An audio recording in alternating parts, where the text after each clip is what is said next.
Welcome back. This is World Insight with me, Tian Wei. The EU officially began its anti-subsidy investigation into the imports of new electronic vehicles from China starting from October. China is now the world's largest electronic vehicle exporter. The overall exports of China's EVs, lithium and solar batteries in the first half of 2023 climbed by 61.6% compared with a year earlier. China's auto exports are consistent with the Chinese economy's upward trajectory during the first half of this year. The competition has led to friction. How should we comprehend the challenges incurred from trade and development? What are the options countries ought to make? On these, I talked to Jeffery Sachs, professor and director of the Center for Sustainable Development from Columbia University. As we are living in a complex world, Professor Sachs, as you know, the EU has been going into investigation about whether China provides a subsidy, what it means for China's new technologies regarding renewable. But on the other hand, the EU has a very ambitious goal in terms of sustainable development, and they certainly need new technologies and electronic cars such as those coming from China and elsewhere. So how do you see this complexity, how people are setting the priorities? Well, there is complexity because of China's success and China's large position in the world economy and in technology. And there are two kinds of tensions that have arisen. One is, unfortunately, the tension with the United States, because the U.S., I think mistakenly, but the U.S. pursues a policy where it tries to be the most powerful, the largest, and so forth, country in every part of the world. Then there's a second reality, which is simply because China's so big, China competes effectively with the core of industries and other high-income, high-tech parts of the world. So China is a low-cost producer of excellent electric vehicles.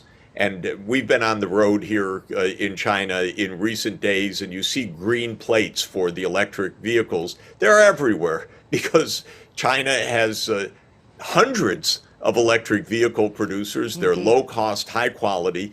A lot of the world's going to drive in Chinese vehicles. And now Europe is saying, God, we have an auto industry, what's going to happen to us? So they're turning protectionist. They're trying to find arguments that, well, we don't have to compete on the marketplace because of what is perceived to be somehow unfair competition and so forth.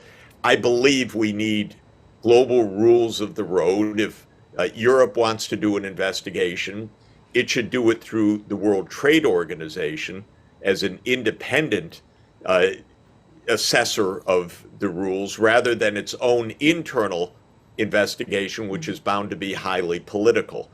So we created the WTO, the World Trade Organization, as a body to help adjudicate disputes in a law-based way, not in a political way. Indeed. Unfortunately, the United States really stopped listening to the WTO, and Europe seems to want to be judge and jury of its own complaint rather than going to the WTO for an objective opinion. Professor Sachs, at the same time, China's economy is also going through a transformation. As we know, the structural reforms is extremely important, yet nothing can be achieved overnight. So you see the growth rate will remain somewhat mild over the next few years even. Of course, it's already picking up the steam as we speak. So Professor Sachs, as someone who has been working on economic policies and transformation, as you did decades ago, what do you make of what China is going through right now? And how should people look at this process? Well, actually, it's right to say that part of China's difficulty is the deliberate actions of the United States to try to slow down China's growth. Again, I'm very much against this. I've written recently about it. In the 1980s, Japan surged in manufacturing productivity and American companies got very concerned, and the United States took unilateral steps to stop Japanese imports coming into the U.S. economy, for example, and to push Japan to an overvalued currency.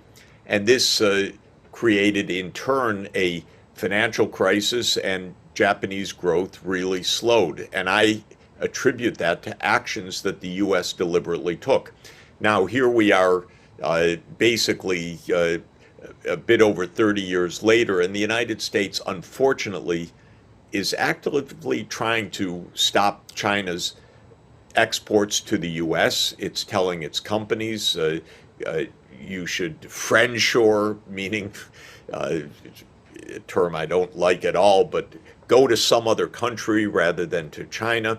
Don't invest in China. And of course, the U.S. has put on what it considers, what it aims to be very stringent restrictions on the export of high-tech goods, especially advanced semiconductors, to China.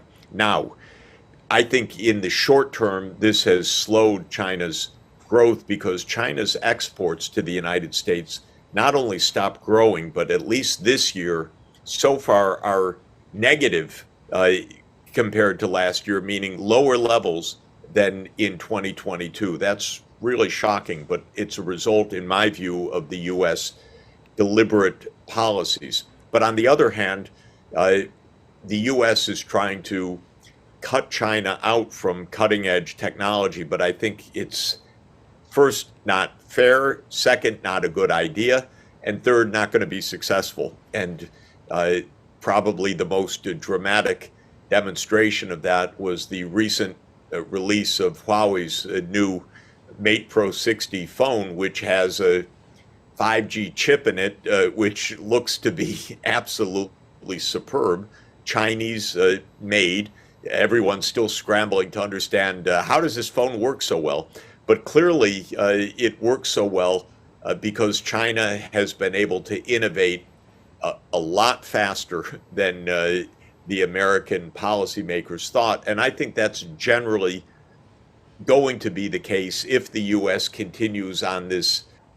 As China is going through this transformation, in order to have the structural reform, some of the growth rate might be slowing down. So the government is putting on different levels of policies at different perspectives from different sectors, whether it's financial or others. What do you say, Professor? My view is that China's export-based growth has been extremely successful, and not to give up on it. But the U.S. market is not closed, but is more limited.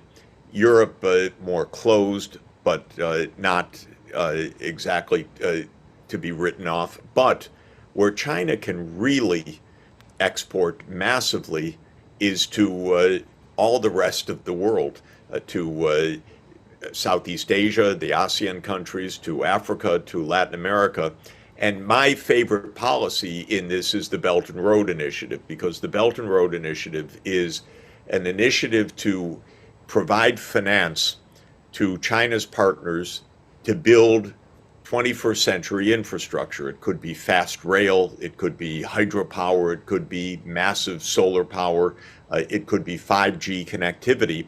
And these are countries that right now can't pay up front because they're developing countries. They haven't gone through China's great growth, but they will be able to pay down the road because this infrastructure will give them the basis for long-term growth. So my view is China should be massively exporting to the rest of the world, which needs all this fantastic infrastructure.